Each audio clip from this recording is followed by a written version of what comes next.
7 பாயிண்ட்லாம் இது வந்து ஜெயிக்கணும்னு ஆட மாட்டேன். எப்படின்னா 4 காய் கம்மி பண்ணிக்கணும். 4 காய்க்கு கம்மியா இருந்தா ஜெயிச்சிட்டேன். அதான் அப்போ 4 நிக்க கூடாதுன்னு நினைச்சனே ஆடுவீங்க. நீ ஒரு வாட்டி மைனஸ் போட்டு ஜெயிச்சே ஞாபகம் இருக்கா? நானும் மைனஸ் போட்டு மைனஸ் இல்ல ஓகாயினே போட்டு தோத்திய. எப்போ மாதிரி செய்ய மாட்டேன். குட் பை ஆச்சு. நீங்க நான் குட் பை பட்டேல் நீ ஸ்வீட் பாய் ஆச்சு.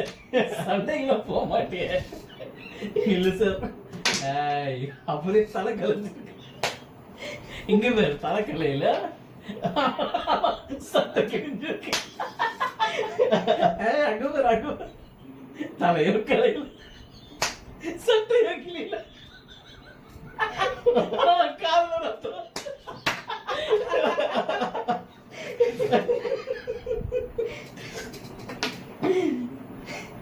என்னடா எவ்வளவு மாஸ்க் சிரிப்பு வந்துடும் ரொம்ப.